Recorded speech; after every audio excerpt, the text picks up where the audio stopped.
नमो भगवते वासुदेवाय। श्री रामाय नमः।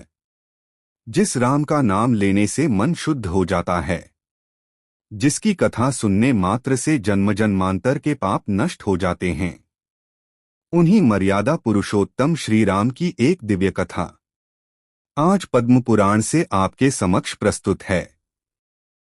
वाचक: भारतवर्ष की पवित्र भूमि पर एक ऐसा वन है जो कभी तपोभूमि था, जहां ऋषियों के यज्ञों की सुगंध बहती थी, जहां देवताओं का आवागम था। पर वही वन कालांतर में बन गया निर्जन, नीरव, भयावह और प्राणीहीन।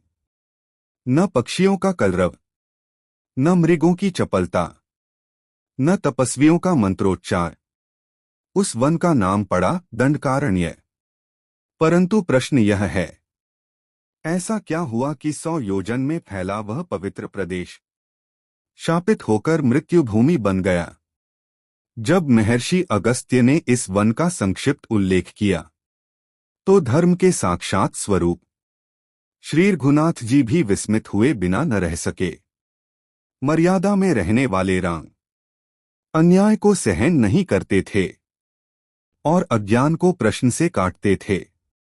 पुलस्त्य जी कहते हैं, अगस्त्य जी के ये अद्भुत वचन सुनकर श्री रघुनाथ जी ने विस्मय के कारण पुनः प्रश्न किया, महामुने, वह वन जिसका विस्तार 100 योजन का था, पशु पक्षियों से रहित, निर्जन, सूना और भयदूर कैसे हो गया?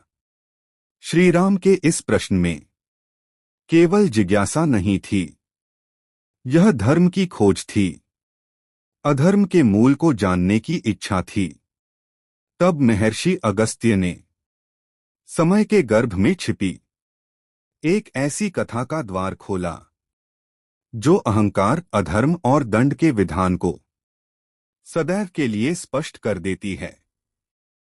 वाचक धीमे लेकिन प्रभावशाली स्वर में।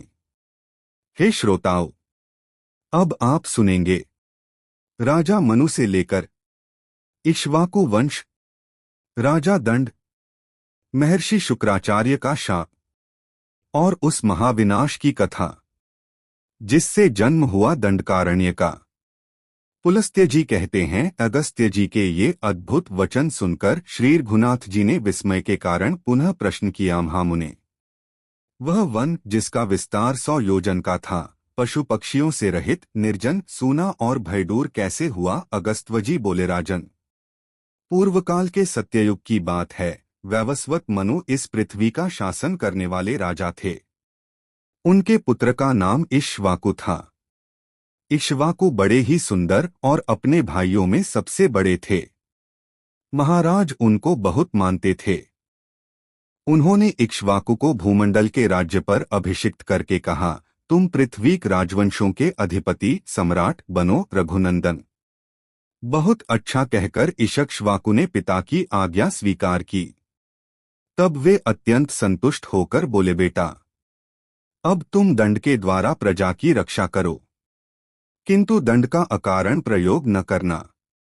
मनुष्यों के द्वारा अपराधियों को जो दंड दिया जाता है वह शास्त्रीय विधि के अनुसार उचित अवसर पर प्रयुक्त होने पर राजा को स्वर्ग में ले जाता है।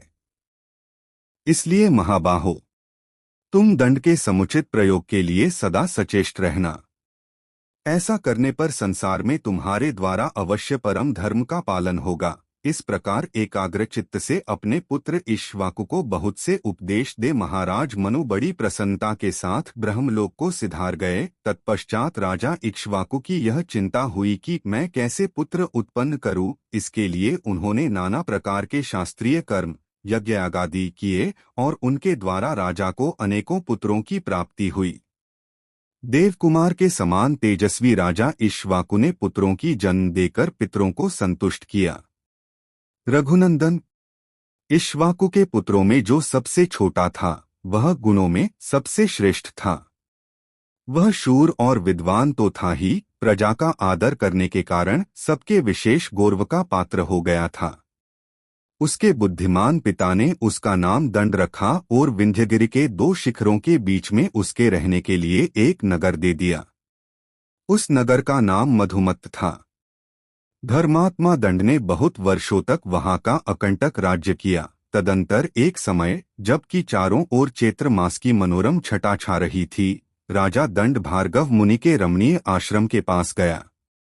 वहां जाकर उसने देखा भार्गव मुनि की परम सुंदरी कन्या, जिसके रूप की कहीं तुलना नहीं थी, वन में घुरिम रही है। उसे देखकर राजा दंड के मन में पाप का उदय हुआ और वह कामबाण से पीड़ित हो कन्या के पास जाकर बोला, सुंदरी, तुम कहाँ से आई हो? शोभामी, तुम किसकी कन्या हो?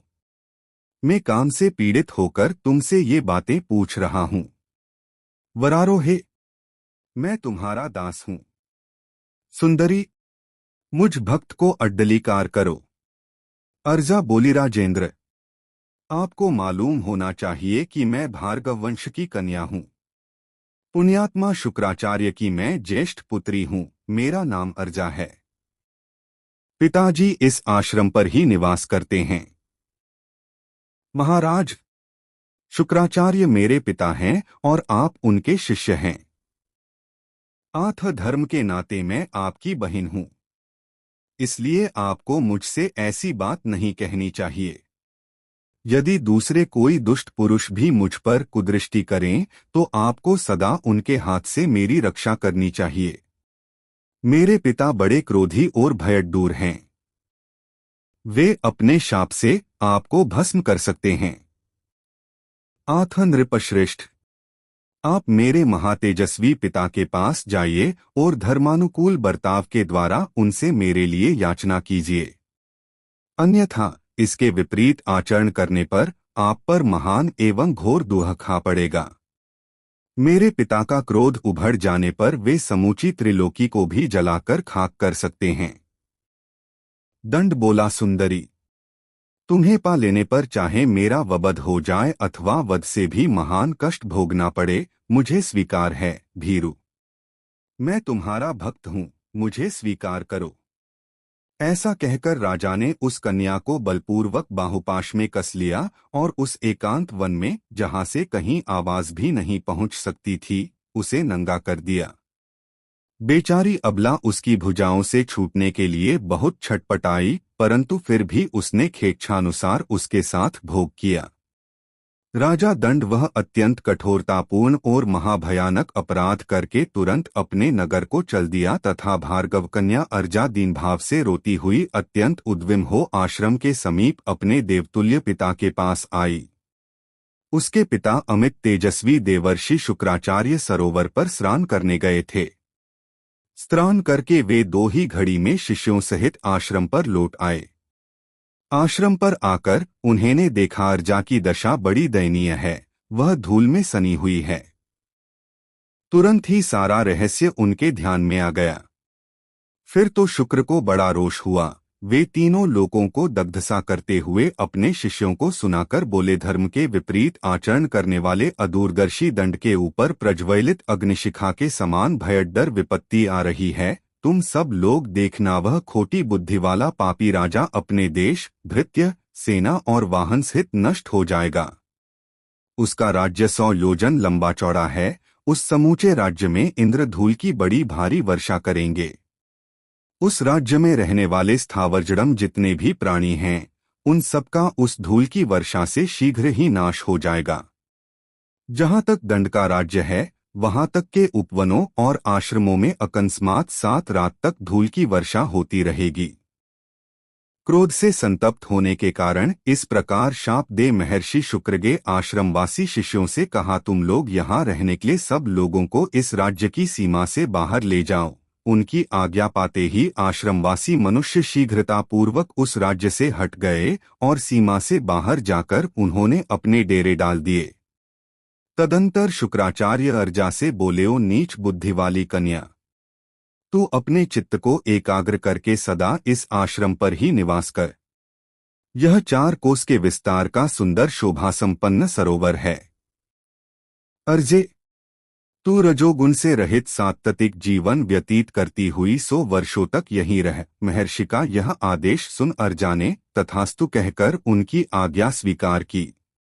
उस समय वह बहुत ही दुखी हो रही थी। शुक्राचार्य ने कन्या से उपर्युक्त बात कहकर वहां से दूसरे आश्रम के लिए प्रस्थान किया। ब्रह्मवादी महर्षि के कथनानुसार विंध्यगिरि के शिखरों पर फैला हुआ राजा दंड का समूचा राज्य 1 सप्ताह के भीतर ही जलकर खाक हो गया। तब से वह विशाल वन दंडकारण्य कहलाता है। रघुनंदन, आपने जो मुझसे पूछा था वह सारा प्रसंग मैंने कह सुनाया। अब संध्योपासन का समय नीता जा रहा है। ये महर्षिगण सब और जल से भरे घड़े लेकर अर्घ्य दे भगवान सूर्य की पूजा कर रहे हैं। आप भी चलकर संध्या वंदन करें। ऋषि की आज्ञा मानकर श्री रघुनाथ जी संध्योपासन करने के लिए उस पवित्र सरोवर के तट पर गए। तदंतर आचमन एवं सायं संध्या करके श्री रघुनाथ जी महात्मा कुंभज के आश्रम में गए। वहां उन्होंने बड़े आदर के साथ अधिक गुणकारी फलमूल तथा रसीले साग भोजन के लिए अर्पण किए। नरश्रेष्ठ श्री राम ने बड़ी प्रसन्नता के साथ उस अमृत के समान मधुर भोजन का भोग लगाया और पूर्ण तृप्त होकर रात्रि में वहीं शयन किया। सवेरे उठकर उन्होंने अपना नित्य कर्म किया और वहां से विदा होने के लिए महर्षि के पास गए। वहां जाकर उन्होंने मुनि को प्रणाम किया और कहा, ब्राह्मण, अब मैं आपसे विदा होना चाहता हूं। आप आज्ञा देने की कृपा करें महामुनि। आज मैं आपके दर्शन से कृतार्थ और अनुग्रहित हुआ। श्री रामचंद्र जी के ऐसे अद्भुत वचन कहने पर तपस्वी अगस्त्य जी ने अत्यंत प्रसन्न होकर कहा, श्री राम, कल्याणमय अक्षरों से युक्त आपका यह वचन बड़ा ही अद्भुत है। रघुनंदन, यह संपूर्ण प्राणियों को पवित्र करने वाला है। जो मनुष्य आपको 2 घड़ी भी देख लेते हैं वे समस्त प्राणियों में पवित्र हैं और देवता कहलाते हैं। रघुश्रेष्ठ, आप समस्त देहधारियों के लिए परम पावन हैं। आपका प्रभाव ऐसा ही है। जो लोग आपकी चर्चा करेंगे उन्हें भी सिद्धि प्राप्त होगी। आप इस मार्ग से शांत एवं निर्भय होकर जाइए और धर्मपूर्वक राज्य का पालन कीजिए, क्योंकि आप ही इस जगत के एकमात्र सहारे हैं। महर्षि के ऐसा कहने पर महाराज श्री रामचंद्र जी ने हाथ जोड़कर उन्हें प्रणाम किया तथा अन्यान्य मुनिवरों को भी, जो सबके सब तपस्या के धनी थे, सादर अभिवादन करके वे शांत भाव से सुवर्णभूषित पुष्पक विमान पर चढ़ गए। यात्रा के समय मुनिगणों ने सब ओर से उन पर आशीर्वादों की वर्षा की। समस्त पुरुषार्थ की ज्ञाता श्री रघुनाथ जी दोपहर होते होते अयोध्या में पहुंचकर 7वीं ड्योढ़ी में उतरे। तत्पश्चात उन्होंने इच्छानुसार चलने वाले उस परम सुंदर पुष्पक विमान को विदा कर दिया। फिर महाराज ने द्वारपालों से कहा, तुम लोग फुर्ती सी जाकर भरत और लक्ष्मण को मेरे आगमन की सूचना दो और उन्हें अपने साथ ही लिवा लाओ, विलंब न करना। द्वारपाल आज्ञा के अनुसार जाकर दोनों यथावत संपादन किया है। अब मैं प्रतिमा स्थापन, कुमारों को बुला ले आए। श्री रघुनाथ जी अपने प्रिय बंधु देवालय निर्माण आदि पूर्त धर्म का अनुष्ठान करूंगा।